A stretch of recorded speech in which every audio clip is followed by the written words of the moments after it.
আসসালামু আলাইকুম সবাইকে। আজকে আমরা সপ্তম শ্রেণীর গণিতের প্রথম অধ্যায় থেকে কিছু জিনিস আলোচনা করব। পর্যায়ক্রমে আমরা অঙ্কগুলো সলভ করার চেষ্টা করব। আচ্ছা, এই ম্যাথের ক্ষেত্রে এই অধ্যায়ের নামটা হচ্ছে মূলদ ও অমূলদ সংখ্যা। মূলদ আর অমূলদ সংখ্যা চিনতে গেলে আমাদের বর্গ, বর্গমূল, পূর্ণবর্গ সংখ্যা এই জিনিসগুলো জানা জরুরি। পূর্ণবর্গ সংখ্যার মধ্যে আবার আমাদের মৌলিক গুণনীয়ক এই জিনিসগুলো আমরা ক্লাস 6 এ শিখে আসছি। মৌলিক গুণনীয়ক থেকে আমরা শুরু করব। আচ্ছা, তো মৌলিক গুণনীয়ক কি, বর্গমূল কি, এই দুটো জিনিস আমাদের প্রথম বিষয়। মৌলিক গুণনীয়ক হচ্ছে এমন কোনো জিনিস বা মৌলিক উৎপাদক হচ্ছে যে এই যে মৌলিক উৎপাদক হলো সেই সকল মৌলিক সংখ্যা যাদের গুণফল দ্বারা একটি যৌগিক সংখ্যা প্রকাশ করা যায়। অর্থাৎ কোনো যৌগিক সংখ্যাকে এক বা একাধিক মৌলিক সংখ্যার গুণফলের মাধ্যমে প্রকাশ করা যায়, সেই সকল মৌলিক সংখ্যাকে ওই যৌগিক সংখ্যার মৌলিক উৎপাদক বলা হয়। কথাটা অনেক কমপ্লেক্স মনে হইতে পারে। মানে আমরা যদি বলি যে 6 একটি সংখ্যা, এই 6 একটা যৌগিক সংখ্যা, আমরা সবাই জানি যে 6 কে ভাঙা যায়। আচ্ছা, 6 কে ভাঙলে কোন কোন মৌলিক সংখ্যাগুলো পাওয়া যায়, যেমন 2 পাওয়া যায় আর 3 পাওয়া যায়। তাহলে এই দুইটা সংখ্যাকে যদি আবার গুণ করা হয় তাহলে 6 পাওয়া যাবে। তাহলে মৌলিক সংখ্যা পাওয়া গেল হচ্ছে দুইটি, 2 এবং 3, এবং এই দুইটিকে গুণ করলে একটি যৌগিক সংখ্যা পাওয়া যায়। তাহলে এই যে মৌলিক সংখ্যা যে দুটিকে গুণ করা হয়েছিল, এই দুইটা সংখ্যা হচ্ছে আমাদের মৌলিক উৎপাদক। এই দুইটা সংখ্যা হচ্ছে আমাদের মৌলিক উৎপাদক ও মৌলিক গুণনীয়ক। ঠিক আছে? একই রকম ভাবে যদি 14 এর কথা বলতে যাই, 14 তে দেখা যাচ্ছে যে 2 আর 7 পাওয়া যায়। সবাই আমরা জানি যে 2 আর 7 দ্বারাই ভাগ করা যায় 14 কে। তাহলে এই 2 আর 7 হচ্ছে আমাদের মৌলিক উৎপাদক বা মৌলিক গুণনীয়ক। একই রকম ভাবে যদি আবার 60 এর কথা বলি, সেই ক্ষেত্রে দেখেন 2 2, আমরা এই ভাঙাটা সবাই একটু দেখব। ভাঙাটা হচ্ছে এইভাবে ভাঙি আমরা সাধারণত। সবচেয়ে ছোট সংখ্যা কত? সবচেয়ে ছোট সংখ্যা আমরা জানি যে শূন্য তো আমাদের সার্থক অঙ্ক নয়, শূন্য বাদ। সবচেয়ে ছোট সংখ্যা হচ্ছে 1। তো 1 দ্বারা যদি কোনো সংখ্যাকে গুণ করা হয় সেই ক্ষেত্রে একই থাকে, ভাগ করলেও একই থাকে। এটা আমরা সবাই জানি। এই যদি আমরা একে 1 দ্বারা ভাগ করি, আমরা যদি একে 1 দ্বারা ভাগ করি তাহলে আসলে এখানে 60 চলে আসবে। তাহলে আমাদের কি কোনো মানের পরিবর্তন হয়েছে? মানের কোনো পরিবর্তন হয়নি। তাই আমরা এখানে 1 কে ছোট সংখ্যা হলেও 1 দ্বারা প্রথমে ভাগ করব না। তাহলে আমরা সবচেয়ে তার চাইতে একটু বড় সংখ্যা এবং ছোট সংখ্যা কোনটা? সেটা হচ্ছে 2।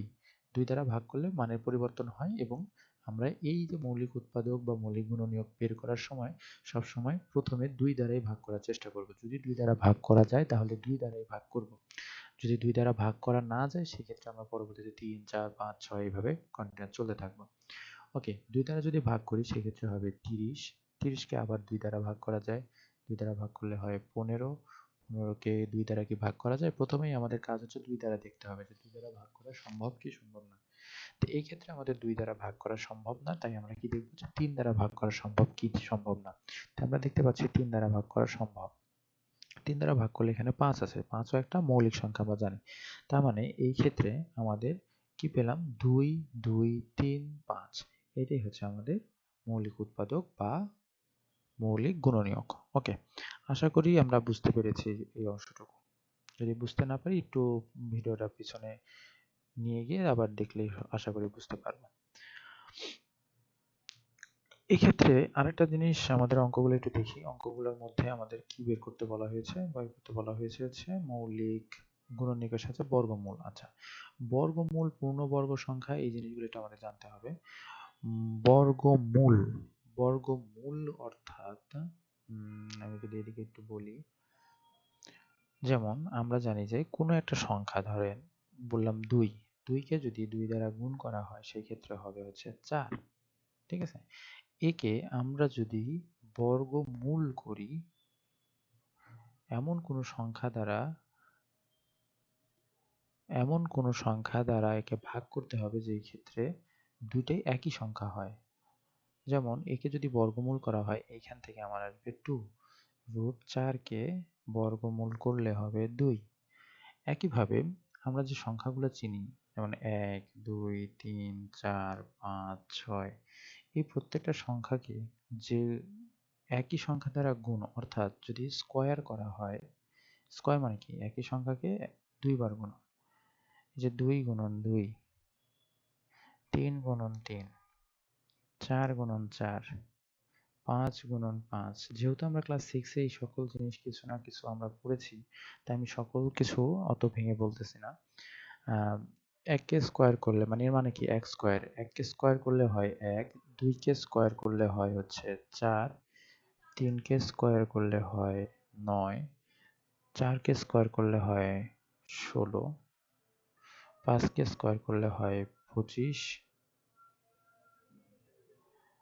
6 কে স্কয়ার করলে হয় 36। এই যে এই পাশে যে সংখ্যাগুলো পাচ্ছি এই সংখ্যাগুলো হচ্ছে আমার পূর্ণবর্গ সংখ্যা। এগুলো আমার পূর্ণবর্গ সংখ্যা। এগুলাকে বলা হয় পূর্ণবর্গ সংখ্যা। অর্থাৎ এমন কোনো সংখ্যা আছে যে সংখ্যা দ্বারা দুইবার গুণন করলে এই সংখ্যাটি পাওয়া যায়। আরো যদি ক্লিয়ার করে আমাদের বুঝতে হয় সেক্ষেত্রে আমরা এখানে দেখাতে পারি, যেটা হচ্ছে বইতে লেখা আছে যে কোনো সংখ্যাকে সেই সংখ্যা দ্বারা গুণ করলে, কোনো সংখ্যাকে সেই সংখ্যা দ্বারা গুণ করলে যে গুণফল পাওয়া যায় তা ওই সংখ্যার বর্গ এবং সংখ্যাটি গুণফলের বর্গমূল। অর্থাৎ এইখানে দেখেন লেখা আছে 2, 2 একটা সংখ্যা, এই সংখ্যাটাকে একই সংখ্যা দ্বারা মানে সেই সংখ্যা দ্বারা গুণ করলে, 2 সংখ্যা সেই সংখ্যাটিকে ওই সংখ্যা দ্বারাই গুণ করছে, 2 কে 2 দ্বারা। যদি আমি 3 এর ক্ষেত্রে বলি সেই ক্ষেত্রে 3 কে 3 দ্বারাই, ঠিক আছে, 3 কে তখন তাহলে 3 দ্বারাই গুণ করার কথা বলা আছে। আচ্ছা,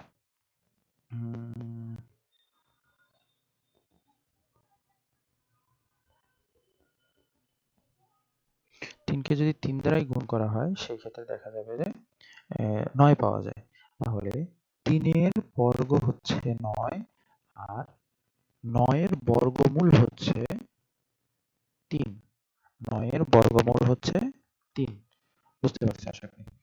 ওকে, এখানে আমি যে জিনিসটা মাত্র দেখালাম সেই জিনিসটার কথা বলা আছে যে একটা বর্গের যদি ক্ষেত্রফলটা যেভাবে বের করে থাকি স্কয়ার, সেই জিনিসটা এখানে দেখিয়ে দিচ্ছি। আমি এই যে 5 স্কয়ার মানে হচ্ছে 25 সেটা দেখিয়েছি। ওকে, আপনাদের এখানে কাজ থাকবে যে 4 এর বর্গমূল কত এই জিনিসটা লিখবেন। 1 এর বর্গ সংখ্যা হচ্ছে 1, 2 এর বর্গ সংখ্যা 4, 3 এর বর্গ সংখ্যা 9, 4 এর বর্গ সংখ্যা তাহলে কত হবে 4 গুণন 4 মানে 16, 5 গুণন 5 সমান 25, একইভাবে 7 গুণন 7 সমান 49, 10 গুণন 10 সমান 100, 12 গুণন 12 সমান 144, 15 গুণন 15 সমান 125, এইভাবে 20 গুণন 20 সমান হচ্ছে 400, এই জিনিসগুলো। ওকে, এখানে আরো কিছু কথা বলা আছে যে কথাগুলো খুব একটা দরকার হয় না। যেমন হচ্ছে কোন সংখ্যার একক স্থানীয় অঙ্কের 0, 1, 4, 5, 6, 9 হলে ওই সংখ্যাটি পূর্ণবর্গ সংখ্যা হবে, এরকম কথা বলা আছে। কিন্তু সংখ্যা সবসময় ক্ষেত্রে হবে যে এমন না, নাও হইতে পারে। যেমন লাস্টে যদি 9 থাকে, একক স্থানীয় অঙ্ক যদি 9 হয়, অর্থাৎ 19 একটা সংখ্যা যার একক স্থানীয় অঙ্কটা হচ্ছে 9, সেটা কিন্তু পূর্ণবর্গ সংখ্যা নয়। সো এটা নিয়ম না, এগুলো আমাদের খুব একটা দরকার হবে না। এগুলো নিয়ম এখানে আপনাদের বইতে অনেক কিছুই বলা আছে যেগুলো আমাদের আসলে দরকার হবে না, অঙ্ক করার ক্ষেত্রে আমরা অটোমেটিক এই জিনিসগুলো পারবো। আচ্ছা, এখানে একটা কথা বলা আছে যে বর্গমূল প্রকাশের জন্য রুট চিহ্নটা ব্যবহার করা হয়। মানে যেটা লাগবে না বলেছি সেটা হচ্ছে যে লাগবে না বলতে ওটা আমাদের আলাদাভাবে পড়ে মুখস্থ করতে হবে বা জানতে হবে এমন না, আমরা অঙ্ক করতে করতে এই জিনিসগুলো ব্যবহার করবো, তখন এগুলো অটোমেটিক শিখে যাবো। ওকে, তো এখানে যেটা বলতেছিলাম যে বর্গমূলের চিহ্নটা হচ্ছে রুট চিহ্ন বা বর্গমূল চিহ্ন এইভাবে আঁকাটা একটু আমাদের শিখতে হবে, কারণ আমরা যখন বর্গমূল বোঝাতে যাবো তখন এইভাবে চিহ্নটা দিতে হবে। যেমন 25 লেখা আছে, 25 এর বর্গমূল যদি বের করতে যাই তাহলে কোন সংখ্যাটাকে দুইবার গুণন করলে 25 আসে, আমরা জানি সবাই 5, তাই জন্য এই যে বর্গমূল যদি দিয়ে 25 লিখি সেক্ষেত্রে 5 গুণন 5 সমান 25, কাজে 25 এর বর্গমূল 5 হবে। ওকে, এখন আমরা যেটা বলতেছিলাম বা যে অঙ্কটা আমাদের প্রথমে ছিল 1 নম্বর অঙ্কে, মৌলিক গুণনীয়কের সাহায্যে বর্গমূল নির্ণয়। আমরা একটি মৌলিক গুণনীয়ক বের করা শিখিয়েছি, 60 এর মৌলিক গুণনীয়ক বের করা শিখিয়েছি। একইভাবে আমরা হচ্ছে এই আমাদের আমি এখানে 16 দিয়ে না বুঝিয়ে আমি একদম সরাসরি আমাদের 1 নম্বর অঙ্ক দিয়ে বুঝাই, তাহলে আমাদের বুঝতে সুবিধা হবে, অঙ্ক হয়ে যাবে একটা। তাহলে সেখানে আছে 169 ক নম্বরে। 169টা আসলে ছোট একটা অঙ্ক, আমরা কি বড় বা এটা দিয়ে বুঝিয়ে দিই একবার। এখানে দেখেন ১৬কে মৌলিক উৎপাদকে যদি মৌলিক গুণনীয়কে যদি বিশ্লেষণ করা হয় সেক্ষেত্রে কি হবে? ১৬কে প্রথমে আমি বলেছিলাম ২ দ্বারা ভাগ করতে হবে, ১ দ্বারা করা যাবে না, কেন যাবে না বলেছিলাম। ১৬কে যদি ২ দ্বারা ভাগ করি সেক্ষেত্রে হয় ৮, ৮কে ২ দ্বারা ভাগ করলে ৪, ৪কে ২ দ্বারা ভাগ করলে ২। ঠিক আছে, তাহলে আমরা মৌলিক উৎপাদক পেলাম কত? ২ গুণন ৪টা ২ গুণ করা হয়েছে, ২ গুণন ২, ২ গুণন ২, ২ গুণন এভাবে। তো এখানে কি বলছে যে প্রতি জোড়া মানে এগুলোকে আগে জোড়া করতে হবে, জোড়া। জোড়া করার পরে দেখো এবং প্রত্যেক জোড়া থেকে একটি করে যদি নেওয়া হয় সেক্ষেত্রে হয় এই জোড়া থেকে একটা, এই জোড়া থেকে একটা, তাহলে কি হলো? ২টা পাওয়া গেল, তাহলে দুটোকে গুণ করে যেটা আসবে সেটাই হবে আমাদের বর্গমূল। ঠিক আছে, ওকে। এইবার আমরা একটু আমাদের ১ নম্বর অঙ্কে তো যাই। ১ নম্বর অঙ্ক যদি দেখি সেক্ষেত্রে পাবো ১ নম্বর অঙ্কটা যদি দেখি সেই ক্ষেত্রে কেন আসছে না? তো হ্যাঁ, এসেছে। এখন এই ক্ষেত্রে আমাদের প্রথম যে ম্যাথটা ছিল যে মৌলিক গুণনীয়কের সাহায্যে বর্গমূল নির্ণয় করো। তাহলে এইখানে ক নাম্বার যে ম্যাথটা আছে ১ এর ক, তো ১ এর ক তে যাই। ১ এর ক ১৬৯ আছে। ১৬৯। ওকে। এখন এইটা এখানে আমরা সমাধান যখন লিখব ১৬৯ কে মৌলিক, এই কথাগুলো লিখতে হবে। মৌলিক গুণনীয়কে বিশ্লেষণ করে পাই।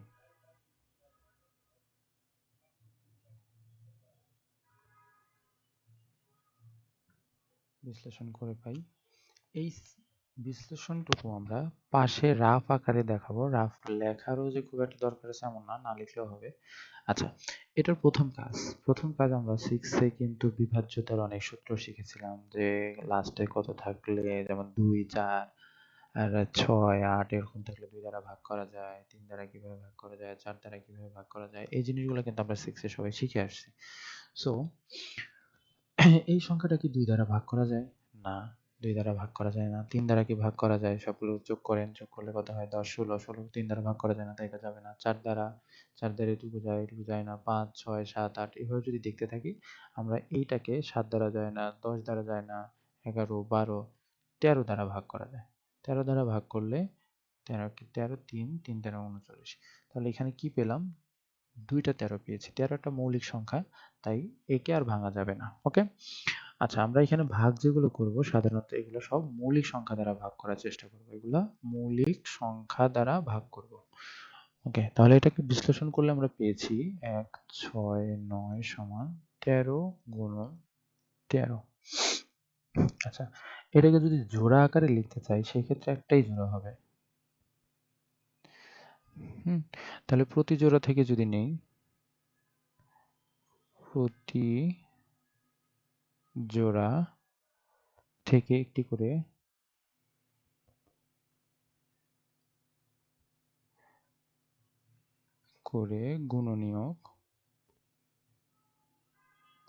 গুণনীয়ক নিয়ে পাই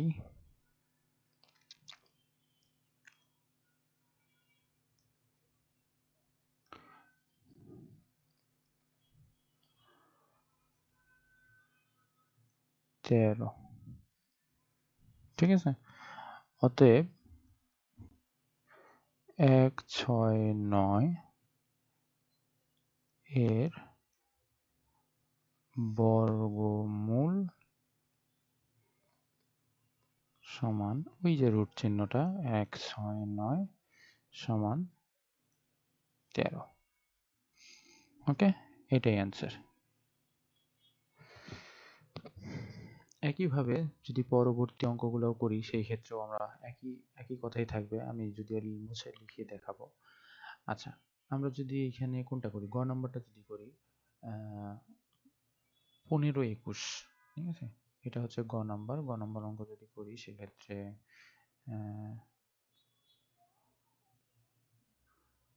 এটা হচ্ছে গ নাম্বার যদি দেই 15। আচ্ছা এখানেই না মুছি, আমরা আবার একটু দেখাই।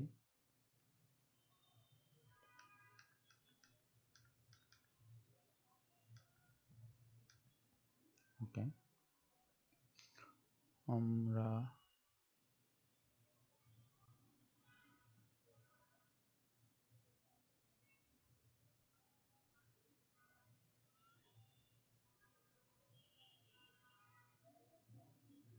ওকে এইখানে যদি দেখাই যে হচ্ছে গ নাম্বারে যদি করতে যাই সেক্ষেত্রে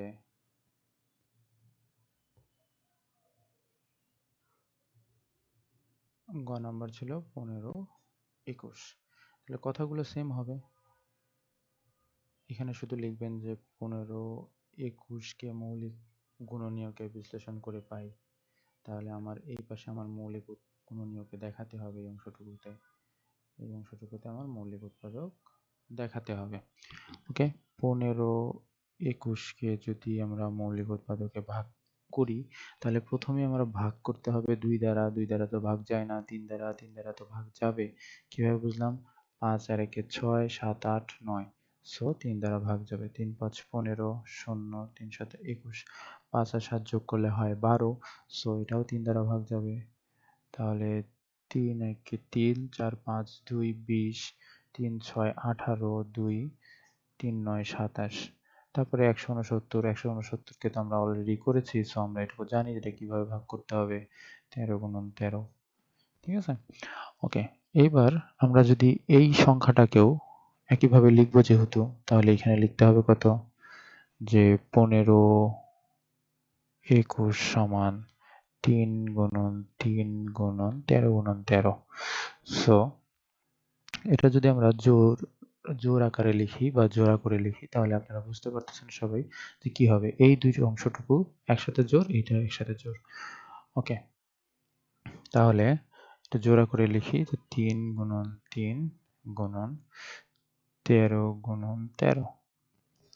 হ্যাঁ, প্রতি জোর থেকে যদি একটি করে নেই, একটি করে গুণনীয়ক নেই, তাহলে হবে কি 13 গুণন 3 নাকি? 13 গুণন 3, এই অংশটুকুকে যদি একটু সরিয়ে দেই, 13 গুণন 3, তাহলে এইখানে কি কথাটা লিখবো? এখানে লিখবো হচ্ছে একই রকম ভাবে যে 15 21, 15 21 এর বর্গমূল, রুট চিহ্ন, চিহ্ন দেওয়ার পরে এখানে লিখবো 15 21, তাহলে এইখানে হবে হচ্ছে এই দুটো গুণ করে যেটা আসছিল 3 9, সেটা হবে আমাদের অ্যান্সার। আশা করি সবাই বুঝতে পেরেছেন।